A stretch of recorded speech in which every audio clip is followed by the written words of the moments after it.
Bismillahirrahmanirrahim. Assalamu alaikum. So, in this lesson, inshallah, we will be analyzing the poem The Little Black Boy by William Blake from his book From the Songs of Innocence. So, what is the poem Little Black Boy about? The poem actually argues in favor of racial equality, and it insists that the earthly identity is temporary, and all of that it is यानी कि everybody who's present in earth and any kind of identity that is present in earth, that is worthy of God's divine love. Okay, so all the people, all the species, everyone present in this earth, they belong to God and they deserve the love of God, and for all of them are equal in the eyes of God. With this, we're going to begin the analysis of the first stanza. My mother bore me in the southern wild, and I am black, but oh, my soul is white. White as an angel is the English child, but I am black as if bereaved of light. So, the boy was born in the southern wild, and this is an allusion to Africa. And Africa, by allusion to Africa, means that the southern wild, the wild part which is present in the south of England, is Africa. And then what is the line 2 saying? Line 2 is in a way developing an antithesis, something which is opposite between blackness and whiteness. So my mother bore me in the southern wild, and I am black, but oh, my soul is white. So line 2 begins to develop its antithesis between blackness and whiteness. The boy is aware of his skin color, but he professes that his soul, uh, uh, which is the inside part of the body, that is white. So the poem is trying to relate the well established religious symbolism of light and dark, meaning good and evil, good and bad, and it is connecting it with the skin color. So, by stating that his soul is white, the speaker argues that his soul is faithful, his soul is pure, his soul is white, regardless of what he looks like from the outside. What does his body, what does his figure look like? And if you're going to see closely, the exclamation mark after O, it creates a pause, it creates a caesura, and that marks the strength of the speaker's feeling. Then we move on to the lines 3 and 4. White as an angel, white as an angel. For lines 3 and 4 are white as an angel is the English child, but I am black as if bereaved of light. So in lines 3 and 4, the boy compares himself with an English child. The other boy is white as an angel, and making it seem, given the way that Christianity links with whiteness, light and white, linking that या फिर linking the boy who is white and as an angel, according to the perspective of Christianity, they are linking the white boy as goodness. So he is somehow more godly, purer than the speaker himself. So the white boy looks angelic because angels are so frequently depicted as being white, and they are always covered in bright aura of shining light. So the common rhyme of white with light in this stanza reinforces this connection. So not only through words, but through the rhyme within the sentence, within the verses as well. So if skin color really is an indicator of godliness, it worries the speaker because his own dark skin makes him look as if he is bereaved of light, yani ki lacking the light of God. Line 4 uses heavy alliteration. And what is that? Alliteration of B, but black and bereaved. defining the line with one particular attribute in a way that echoes how the boy is defined by skin. So if the boy is black, then he is bereaved of light. Okay, and then he is bereaved of innocence, he's bereaved of purity. So bereaved is an important word choice over here because it suggests a sense of loss and sorrow, and it highlights his perception of inferiority, how he considers himself to be inferior to the white one. So the potential to be judged as inferior. This could be based on his experiences of the world. Therefore, we can now connect it with the Atlantic slave trade, which took place in 18th century, and it was in its full swing. And this is the time, 18th century, in which this poem was written. With this, we move on to the second stanza. My mother taught me underneath a tree, and sitting down before the heat of day, she took me on her lap and kissed me, and pointing to the east, began to say. So, the first line of the second stanza echoes the first line of the previous stanza, creating a sense of continuity in the poem. There is a clear parallelism here, as both lines begin with my mother, and both of them are followed by a verb plus me. For example, the first line of the first stanza is my mother bore me in the southern wild. Okay, and the first line of the second stanza is my mother taught me underneath a tree. So it begins with my mother, verb followed by me. So the repeated references to the speaker's mother, they also emphasize that how important she has been in her son's life and how her love and teachings have shaped his view of the world. The mother and son take shelter before the heat of the day, meaning it is the time just before the noon when the sun is at its height and they are sitting underneath a tree. The mother sits with the boy on her lap, okay, and kisses him, displaying what? Displaying the tender and nurturing love that is very similar to what the speaker ultimately expects from God in the afterlife. So it is the mother who provides this vision of a better afterlife to the young boy, presumably as a way of helping him to cope up with the suffering that he is going through in this world.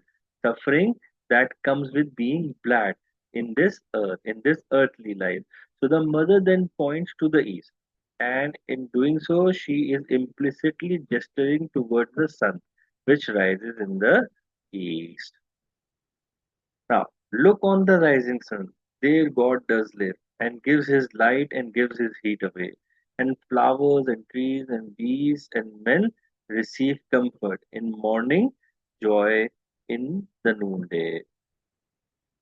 Now, the mother draws the boy's attention to the rising sun, which is also where, according to the speaker's mother, God lives. So that rising sun is a place where the God lives. Look on the rising sun, there God does live. So she associates God Himself with light and warmth, the rising of the sun, and the way the sun enables life to grow. It is presented as a kind of daily gift of love by God. We will find alliteration over here as well between God in line 9 and gives in line 10. Okay, so God is linked with gives. So God is linked with the act of giving, with the act of loving generously, as though each day God creates a new world, new system of giving. And furthermore, light and heat are drawn directly away from God. So He is their source, like some kind of holy battery. We will find polyscendent over here as well, which we are going to talk about later. But let us first highlight polyscendent and gives his light and gives his heat away, and flowers and trees and beasts and men receive. So comfort in the joy in morning joy in noonday. So these ants suggest abundance, lots of things to be given by God, as though God's generosity and creation is practically limitless. And it is very much literally seen over here also through the verses by number of ants. यानी कि the list is never ending. This section works by building an image of a joyous world in which all creatures receive comfort. So the boy carries this image with him through life, expecting what? Expecting it to become a reality after his time on earth is finished. यानी कि reality in the afterlife. Okay, ji. So next stanza. And we are put on earth a little space that we may learn to bear the beams of love, and these black bodies and this sunburned face is but a cloud and like a shady grove. So the speaker continues recounting what his mother told him about the world. Hey, she comments specifically on the issue of race, why it is in particular that she and the boy have black skin. And the mother explains that the people are put on earth in order to learn to bear the beams of love, that is, to receive the light of God. So, the word choice of bear is important because it suggests suffering, it suggests difficulty. To bear something is to put up with something. So, the use of bear hints at the perils of being black, at the problems, at the troubles of being black in the 18th century when slavery was legal in England. So Blake is also implying that Speaker's life is inherently filled with more suffering than the life of the English child. So the boy's mother preempts that this suffering by portraying earthly life as a kind. The boy's mother is in a way highlighting this suffering. How? By portraying the earthly life as a kind of lesson that helps prepare the soul of this black boy for reunion with God in the afterlife. So, presenting life this way gives meaning to what otherwise seems intolerable pain. हालांकि no meaning should be given to intolerable pain. If the pain is present and that too which is intolerable, no sort of meaning should be given to it. It should not be stated that you must go through or accept or bear this pain in order to get calm and peaceful and happy and joyous life in the afterlife. So this idea is a sham, which is being in a very subtle and ironic manner being portrayed by Mr. William Blake, and we're going to talk about it later as well. So it's worth considering the way his youthfulness and lack of worldly experience inform his hopeful point of view. यानी कि how hopeful he is about the future. Okay, यानी कि if this is the way he's thinking about his problems and troubles in his present life, this shows that how naive he is, how ill experienced he is. Okay, in lines 15 and 16, the poem argues that earthly identity is ephemeral, it is going to end. The mother suggests to the boy that his race is what? It is just a cloud. It is just a cloud, is but a cloud, and like a shady grove. So it is a temporary state that will pass by. So William Blake faces, the black faces, they are sunburned. So the notion of being burned suggesting that there is something wrong with them. Even at the same time as Blake tries to argue that skin color is irrelevant in the eyes of God, he, in a way, indirectly is presenting the sunburned faces as if there is something wrong in having those kind of sunburned faces. So, in scientific fact, of course, the darker skin tones are क्या कहेंगे the darker skin tones they are uh, uh, better able to bear the beams of the sun and they are less prone to burning. So the poem is trying to imply that the boy's dark skin means that he has more exposure to God's light. So through this simile, his skin is then compared to a shady grove, an idea which the boy picks up on the last stanza. With this, we move on to the next stanza. The for when our souls have learned the heat to bear, the cloud will vanish, we shall hear his voice saying, "Come out from the grove, my love and care, and drown my golden tent like lambs rejoice." Okay, so the fifth stanza continues the mother's explanation of relationship between earthly life and the afterlife. Acha ji. So the boy's mother tells him that God will recall humanity to heaven once human souls have learned the heat to bear. यानी कि once they have learned to bear the heat. So that is when humans have learned to receive the beams of love, they will be welcomed back into heaven. But it is a little confusing here. Why? Because God's love is something which the poem talks of as both joyful, okay, but and difficult to bear as well, like the relentless heat of the sun along the equator. So this reinforces the logical difficulty of discussing skin and race with a symbolic system that so clearly relates light या फिर whiteness to God, to goodness and purity. So the way that यानी कि, the concept through which William Blake is trying to um, uh, uh, uh, present it to the audience that how being black is equal to being white, and the concepts, the ideas which he is using to portray them, they are indirectly signifying that that is not the case. Over here we will see ascendanton also. The boy recalls his mother's word about what will happen when the great day comes. तो क्या बोला? The cloud will vanish, we shall hear his voice. तो इधर क्या आना चाहिए था? And आना चाहिए था. So the lack of and suggests the way that this event will be immediate. It will be dramatic, as if there will be no time for the word like and. सब जल्दी जल्दी हो रहा होगा. Okay. इसके बाद क्या है? Is but a cloud. और कहाँ चला गया? हाँ. So lambs are uh, uh, very, ये लिखा है ना, and round my golden tent like lambs rejoice. So lambs are common symbol in Blake's poetry. हम पहले भी पोएम पढ़ चुके हैं lamb, and it represent innocence, purity and love and godliness. Okay na? And sometimes Jesus Christ himself as well.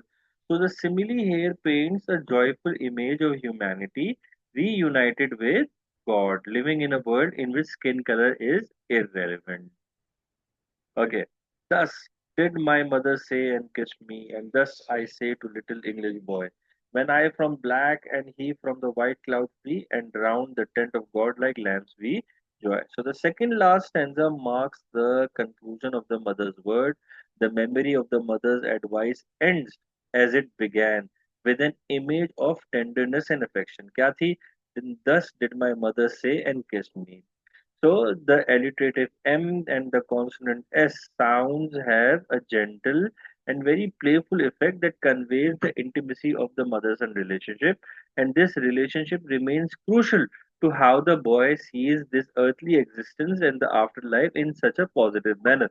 So the S consonant evokes the tenderness that is present in the next line too, and thus I say to little English boy. Okay, and thus I say S consonants, little English boy. So with additional L consonants, which is also soft, the boy explains little. Okay, and English. So the boy explains how he wishes to pass on his mother's advice to the little English boy.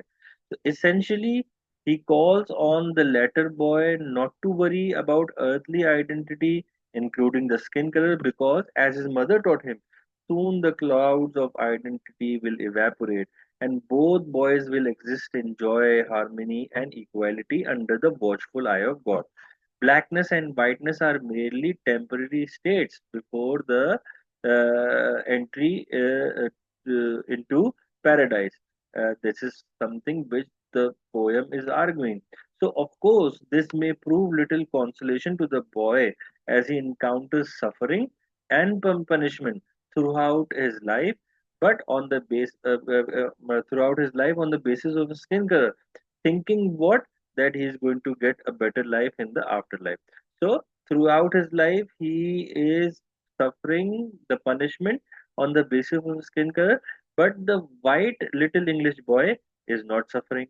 Why? Because of his skin color. So even though Blake is very unusual in the era of trying to depict black and white people as equals, this equality can only take place once earthly life is distant memory, yani कि once it has gone, once it has passed. So, what kind of equality would it be? Then, the 24th line, it offers a vision of this utopian afterlife. Kya hai? And round the tent of God like lambs we joy.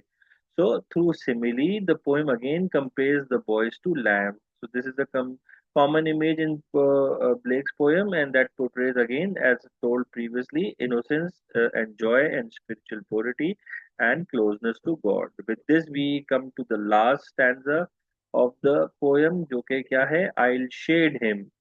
I will shade him from the heat till he can bear, to learn in joy upon our father's knee. And then I'll stand and stroke his silver hair, and be like him, and he will then love me. So the poem ends with a vision of the afterlife in which the speaker offers shade to the white English boy. Though this is an idealized image, the poem still seems to present God's love as something that is difficult to bear, like heat, which is why the speaker thinks the white boy will need shading from its beam.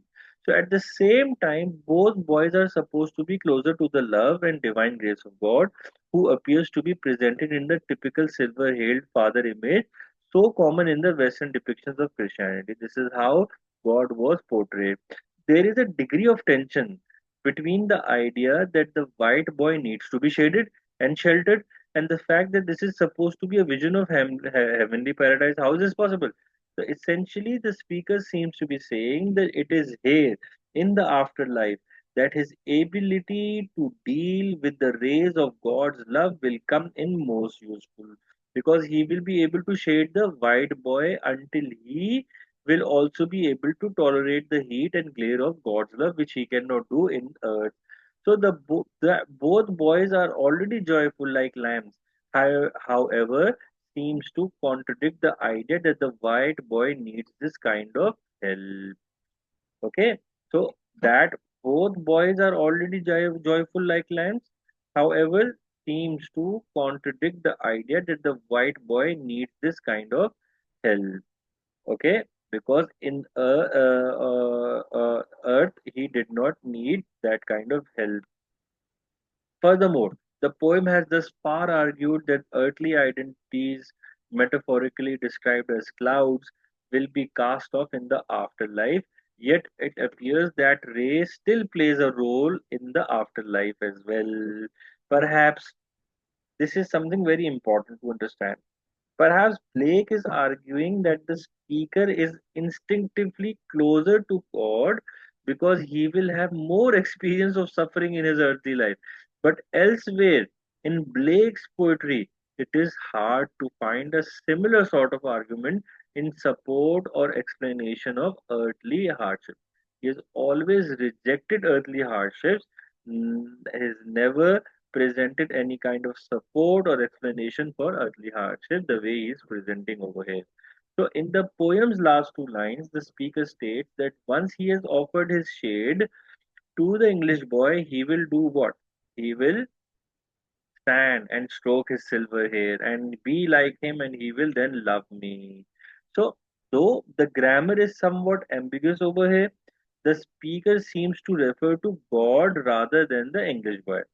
He pictures himself in a similar image of love and affection as presented in the earlier discussion of his mother, though the parent figure now is God. The S alliteration suggests that the tenderness and intimacy between the boy and his God, who will then love me, yani ke the speaker. So the last two lines could also be interpreted as referring to the English boy. In one of Blake's illustrations for this poem, the speaker has his hand on on the other boy's shoulder and could be stroking his hair. So the speaker imagines becoming like the white boy, who then loves the speaker. And this is an idea which again reinforces the idea that blackness represents inferiority. Somehow he is eyeing for the closeness with the white boy. So the poem, perhaps intentionally, या फिर unintentionally, ends on an ironic note, as even in heaven, the speaker still serves the white child and seeks his approval. So the speaker thought all racial differences had floated away like clouds, but it is clear that something still divides him from God and the English child. This closing image, even as it attempts to demonstrate the equality between the peoples and races, seems to reinforce racial divide by portraying the speaker as submissive to the English boy. That is, it is the speaker who has to assist the white in what is an uncomfortable and perhaps accidental echo of the lived experience of many black people in the 18th century. So Blake may have been aware of this and was implying that the speaker is naive to the point of delusion in thinking that the little English boy would ever treat him as truly equal. Taking thus, the poem becomes a rather cynical and bitter rejection of promises of heavenly salvation. Alternatively, and perhaps more likely, the poem is unaware of the way that it propagates the racism of its time. So it was written to reject literally the racism of time, but somehow indirectly, in a very subtle manner, it is propagating the racism of its time. With this, we are going to move on to the theme of this poem, which is racial equality and divine law. So, The Little Black Boy is an 18th century poem in which a black child attempts to figure out his place in this world and the afterlife. The poem says that race will cease to matter when the speaker is united with God in the afterlife. The poem argues that divine love transcends race and that all races are equal in the eyes of God. Okay, Ji. So, it is important for the reader to understand that even as the poem apparently seeks compassion and equality, the poem itself embodies many of the racist attitudes common in the 18th century, such as treating Africa as a wild. The speaker also seeks the approval of the English boy and remains submissive to him even in the afterlife, meaning that race in fact does not float away after the death, and that the speaker remains subject to the prejudices he faces on earth even in heaven. So it is possible Blake was aware of this scenario, okay, and he was purposefully seeking to make an ironic commentary on the young speaker's naivety. Elsewhere in Blake's work, he does indeed condemn the promise of a peaceful afterlife as a means to excuse earthly misstatement. Okay, let us move on to the symbols present in this poem. There are two symbols, one is light and the other one is lamp. So, light. So, the poem uses sunlight as a symbol of God's love and power. The sun gives warmth and life to everything, so it represents how God cares for all people. At first, the black speaker feels bereaved of light, meaning he feels as if he has not received God's love, enough of God's light. But his mother explains that dark skin can also show closeness to God because it has absorbed the sun's beam of love. So the poem suggests that black people may even be better able to bear God's spiritual heat. However, the ideas are complicated and problematic over here. Blake links whiteness with purity and describes black skin as sunburnt, which reflects racist thinking of the time. Even though poem tries to argue for equality, it presents blackness in ways that suggest difference and subordination. The second symbol is lamb. The speaker compares himself and the English boy to lambs two times in the poem.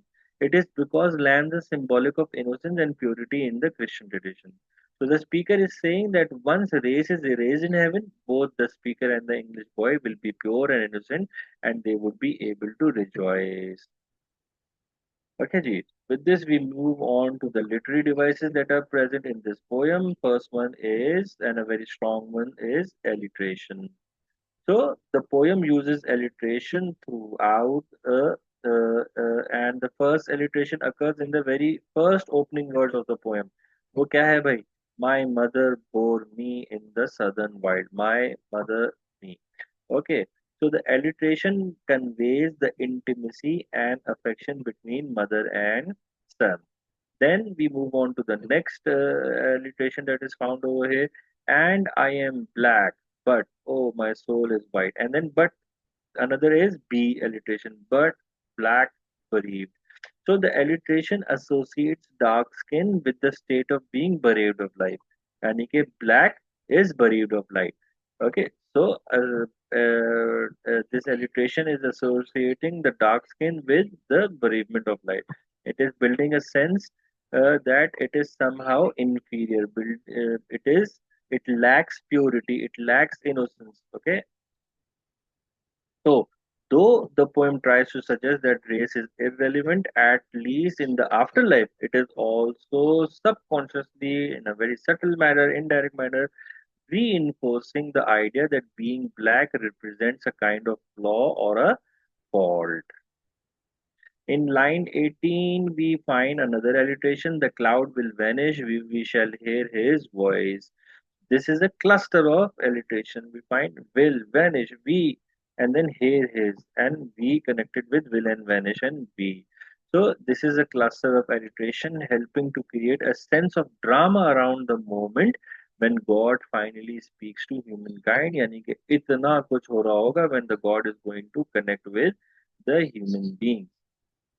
Next literary device is allusion. Okay, the southern wild is an allusion to Africa. This draws on the racist association between Africa and wildness. So the term establishes a division between the supposedly civilized world of England and the allegedly, which is an allegation by the English people on the African people as uncivilized, as savages. Second allusion is lambs. So lambs in line 20 and 24 is another allusion to Christianity. So in the biblical book of John, Jesus is called the Lamb of God. Lamb of God. So this helps build a picture of freedom, joy, happiness, and closeness to God.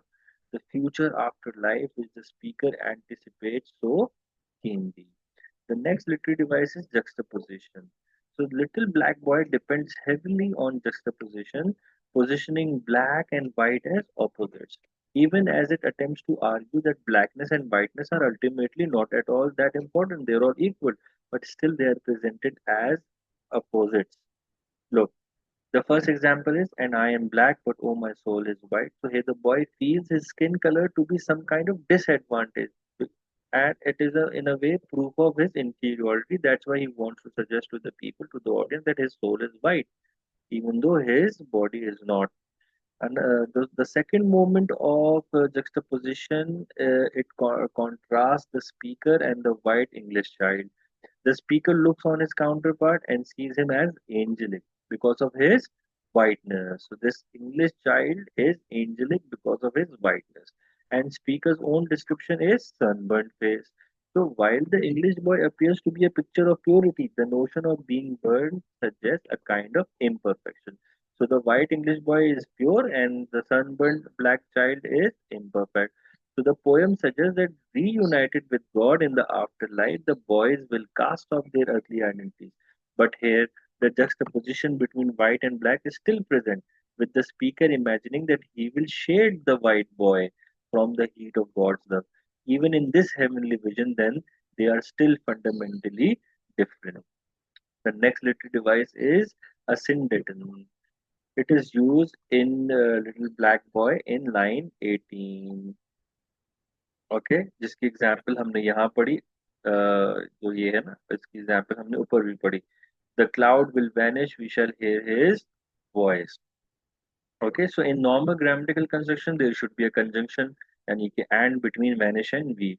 The main effect of ascendanton is that it creates a sense of immediacy, it creates a sense of drama, reflecting the way that life will suddenly change upon hearing the voice of God. The next literary device is metaphor. There is one main metaphor, and that is, and these black bodies and this sunburned face is but a cloud. They are connected with cloud and like a shady growth. So this metaphor states that earthly racial identity is nothing but a cloud. Clouds, of course, are always changing and they have no fixed shape. So it is insisting that life on earth is just a small cloud, yani कि a small in the journey stage in the journey of our souls.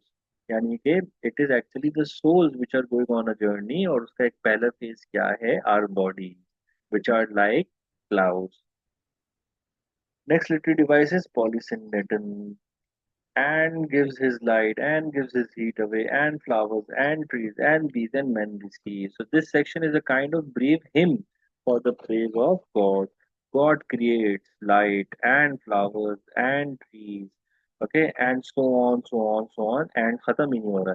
So it is suggesting an abundance, okay, na? Almost endless list of evidence that proves God's skill and mastery in designing the universe. So the polysyndeton makes it read as if this list could keep going on and on. Now let us move on to the form and meter of this poem. Form की बात कर लेते हैं. It has 7 stanzas, total 828 lines, and each is a quatrain, यानी कि four line stanzas. And it is typical of Blake's poems and songs of innocence and experience. The poem has a nursery rhyme-like simplicity which ties in with the speaker being a child. Specifically, हम metre पे आ जाते हैं इसके. Most of the lines in the Little Black Boy are written in iambic pentameter. This means each line has 5 iambs, metrical feet with an unstressed stressed syllable pattern. Okay, unstressed plus stressed syllable pattern with dadam dadam. Okay, so the first two lines, क्या है? My mother bore me in the southern world, and I am black, but oh, my soul is white. So, the overall regularity gives the poem a simple, childlike sound fitting with the younger speaker. But there are some other important moments in which the meter changes, like which might be line 7 and 21, which both depict a moment of tenderness between the speaker and his mother. क्या है? She took me on her lap and kissed me. Thus did my mother say and kissed me. Okay, so the both lines omit what? They are omitting the fifth and the final stress. The lines which end on an unstressed syllable are known as feminine endings. This lack of stress gives these lines a very gentle quality that conveys the intimacy between mother and son. With this, we come to the very last part, that is the rhyme scheme. So, as with many Blake's poems, The Little Black Boy also has a very strict rhyme scheme throughout the poem. In this case, each quatrain has A B rhyme scheme. So, 4 line stanzas with each scheme are sometimes known as heroic quatrains. Okay, so for the most part, this rhyme scheme serves to give the poem a childlike simplicity to match with the young speaker. So, with this, we end the explanation of this poem. If you've got any questions, please feel free to ask. Rak.